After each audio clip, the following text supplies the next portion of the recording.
और ये लोग बड़े संविधान के रक्षक बनते हैं और ये लोग संविधान की रक्षा करने की बात सारे देश को बताते हैं, ढोल पीटते हैं। जिस जरूरत पड़ेगी तो हम संविधान को भी बदलेंगे। देश का संविधान जो डॉक्टर बाबा साहब अम्बेडकर ने बनाया वो कोई बदल नहीं सकता, रिजर्वेशन की कोई खत्म नहीं कर सकता। और उसकी रक्षा के लिए हम कन्याकुमारी से कश्मीर तक हमने पूरा भारत छोड़ो यात्रा की।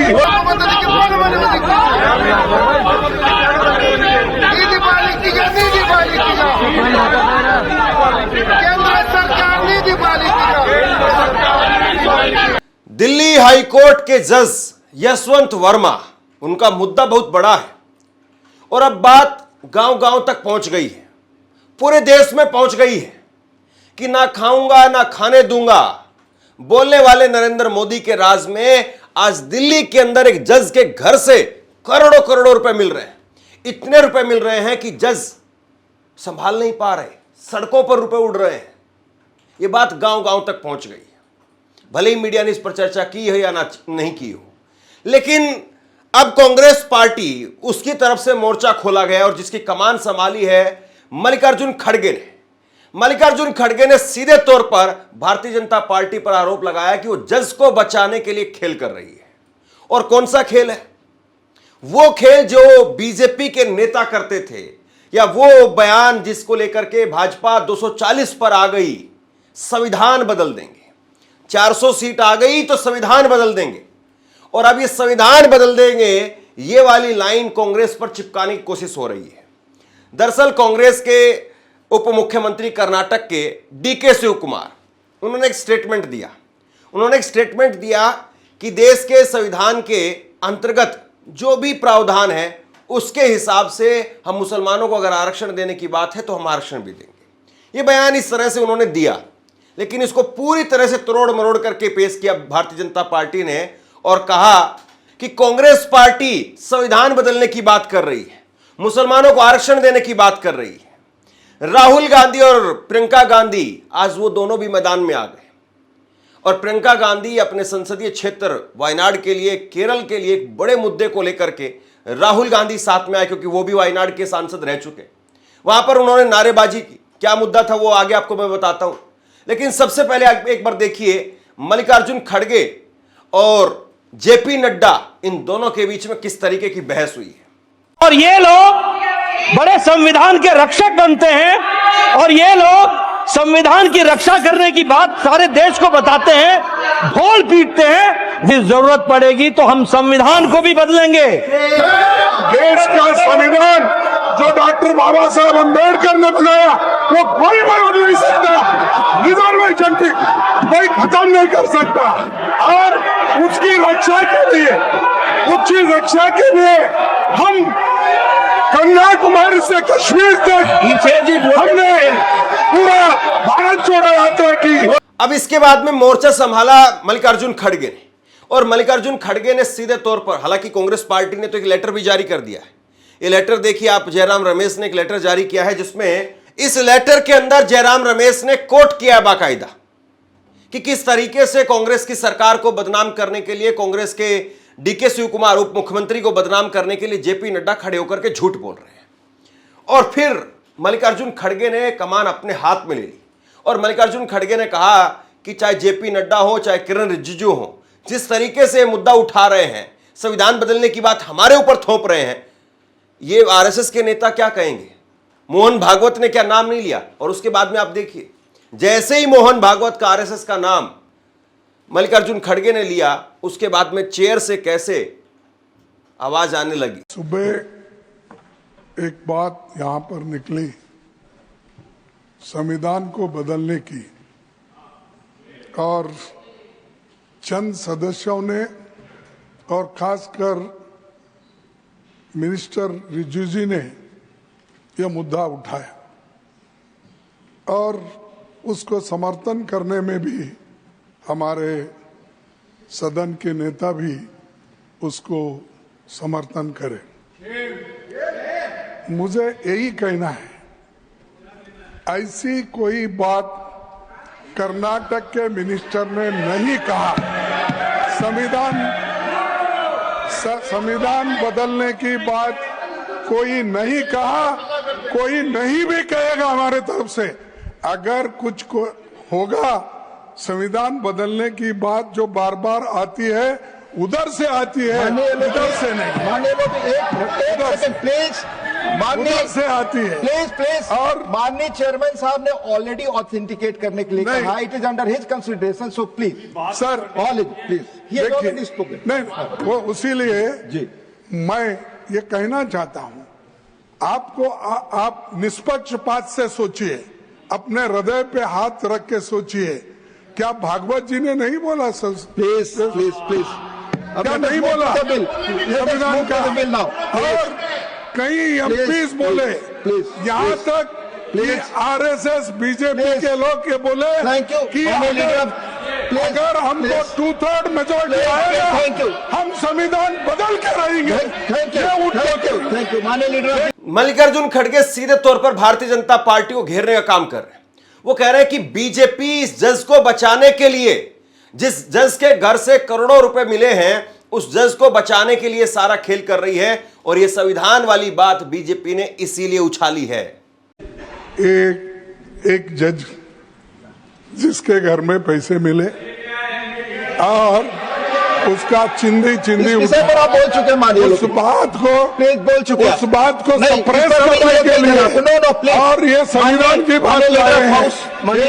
Nothing is going on record, no nothing is going on record now. और सबसे बड़ी बात यह है कि बीजेपी जज के बारे में या सरकार जिस तरीके से लगातार आवाजें उठ रही है, सरकार इसमें पहल क्यों नहीं कर रही है? सरकार अपनी स्थिति स्पष्ट क्यों नहीं कर रही है? कल एक बैठक हुई जिसमें जेपी नड्डा भी थे, जिसमें मल्लिकार्जुन खड़गे भी थे और जिसमें जगदीप धनखड़ भी थे, लेकिन वो बैठक बंद कमरे में हुई। जगदीप धनखड़ के एक चैम्बर में वो बैठक हुई, और इसी को लेकर के आज मल्लिकार्जुन खड़गे ने कहा कि सब फ्लोर लीडर्स को आप लोग विश्वास में लीजिए, क्योंकि बाहर बहुत सारी अफवाहें चल रही है, और ऐसा ना हो कि कल को कोई ये कह दे कि इन दोनों ने मिलकर के कोई बातचीत कर ली।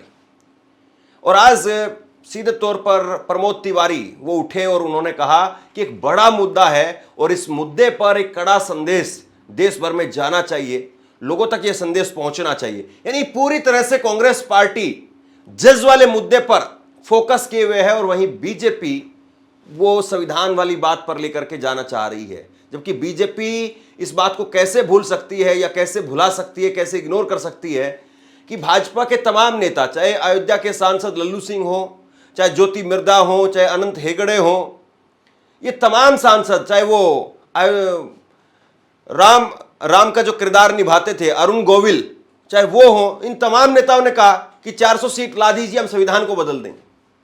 और आज वो भारतीय जनता पार्टी संविधान की बात कांग्रेस पर थोप रही है। Sir, this is very important issue. Which one, sir? जो उठाया है Which one, sir? Judiciary high court जज दिल्ली वाला, अच्छा, Delhi high because we need to be sure what issue Delhi high court जज इशू on that. जिस तरीके का दृश्य दिखाई पड़ा है, न्याय सिर्फ होना ही नहीं चाहिए, ये दिखना भी चाहिए कि न्याय हो रहा है। इसलिए मैं कहना चाहता हूं कि इस पर आप विशेष ध्यान दे रहे हैं। मैं ये नहीं कहता आपने लीडर अपोजिशन को बुलाया, लीडर ऑफ द हाउस को बुलाया, लेकिन इस पर एक ऐसा कदम उठाया जाना चाहिए जिससे भविष्य में ऐसी घटनाएं न हो। माननीय बाकायदा प्रियंका गांधी ने पत्रकारों से कहा कि हम पहली बार देख रहे हैं कि सरकार वो रुकावट पैदा कर रही है, सरकार अड़चने डाल रही है। जिस मुद्दे पर हम बात करना चाहते हैं, जिस मुद्दे पर हम चर्चा करना चाहते हैं, उस मुद्दे पर चर्चा ही नहीं हो रही है। हम जिस चीज़ पे डिस्कशन मांगते हैं हाउस में, वो डिस्कशन होता नहीं है। और मैंने पहली बार देखा है कि सरकार की जो एजेंडा है वो डिस्टर्बेंस है। सरकार खुद नहीं चाह रही है कि सदन चले, ऐसा तो शायद पहली बार हुआ। कुल मिलाकर के चाहे भारतीय जनता पार्टी हो और चाहे उनके नेता, वो इस बात में महारत हासिल किए हुए हैं कि कैसे पूरे मुद्दे को डाइवर्ट किया जाए, और इस वक्त में वही कोशिश हो रही है। वही कोशिश हो रही है कि किसी न किसी तरीके से जज वाले मुद्दे से ध्यान हट जाए। हालांकि कुणाल कामरा और ये तमाम टॉपिक लाए गए, लेकिन सब जानते हैं कि कुणाल कामरा उतना बड़ा टॉपिक नहीं है कि जज वाले मुद्दे को कवर कर पाए। और इसीलिए कहीं ना कहीं कोशिश की गई कि हम आरक्षण वाला मुद्दा या संविधान वाला मुद्दा वो कांग्रेस के ऊपर थोप देते हैं। लेकिन सब जानते हैं कि इस वक्त में देश में कांग्रेस क्या वो संविधान बचाओ की बात कर रही है या संविधान बदलने की बात कर रही है, और बीजेपी वो संविधान बदलने की बात कर रही है या संविधान बचाने की बात कर रही है। आप कुछ भी कह लीजिए, लोगों की परसेप्शन को या लोगों के अंदर जो धारणा बन गई है या आपके नेताओं ने जो बयान दिया है उससे आप कैसे मुंह मोड़ेंगे। आज राहुल गांधी और प्रियंका गांधी वो भी संसद परिसर में कांग्रेस सांसदों के साथ नारे लगाते हुए दिखे। ये तस्वीरें आप देखिए, ये नारे लगा रहे थे और ये मुद्दा था मनरेगा का मुद्दा। और इस पर कांग्रेस पार्टी की तरफ से कहा गया कि जो मनरेगा के मजदूर हैं उनको अगर 15 दिन के अंदर अंदर उनका वेतन नहीं मिलता है, उनकी दिहाड़ी नहीं मिलती है, तो उस पर ब्याज लगाया जाए। और हम चाहते थे कि केंद्रीय मंत्री इस पर जवाब दे, लेकिन उन्होंने जवाब नहीं दिया।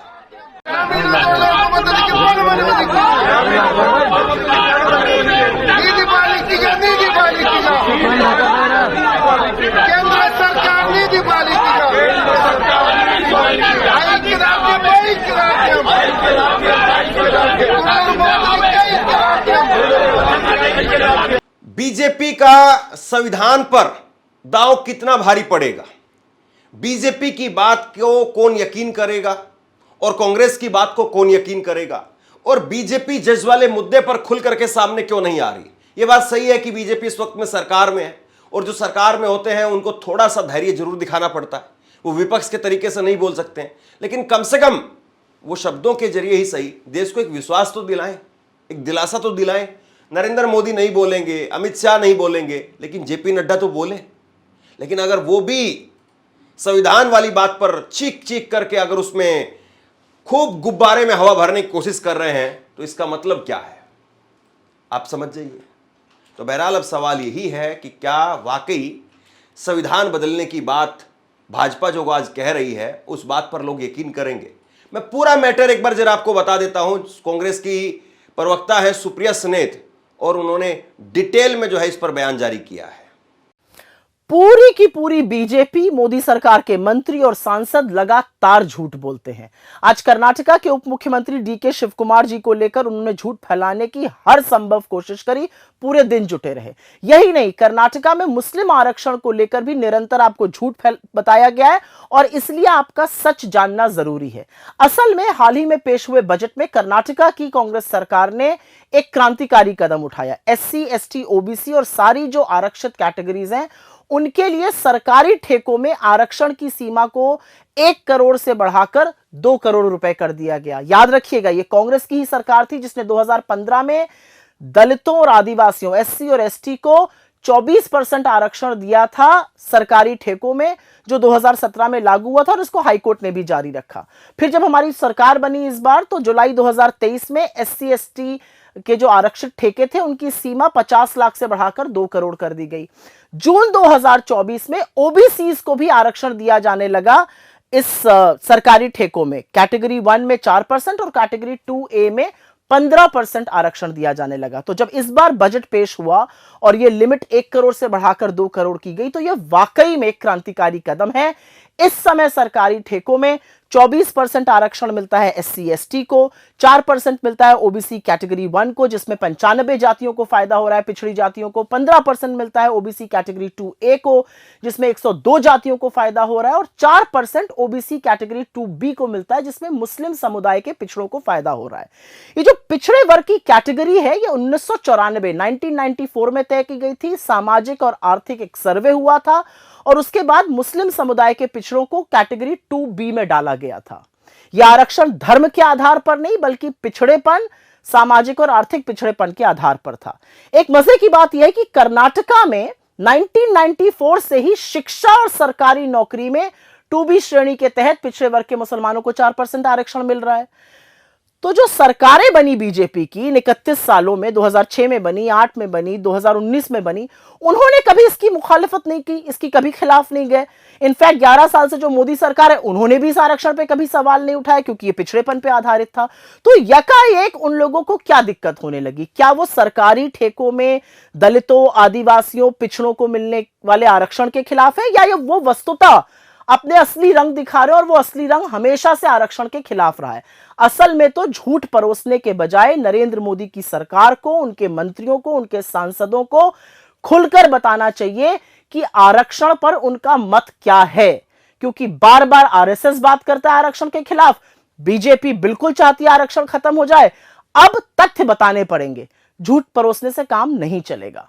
सबसे बड़ा सवाल यही है कि किसका दांव चलेगा और किसका दांव फेल होगा।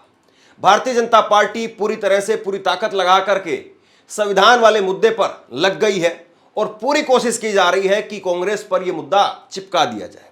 वहीं कांग्रेस पार्टी जज वाले मुद्दे पर अभी भी टिकी हुई है कि जज पर कार्रवाई होनी चाहिए, जज पर एक ऐसा एक्शन लिया जाना चाहिए जो देश भर में मिसाल बन सके। अब देखना यही है कि किसकी सियासत कामयाब होती है और कौन किस पर कितना भारी पड़ता है।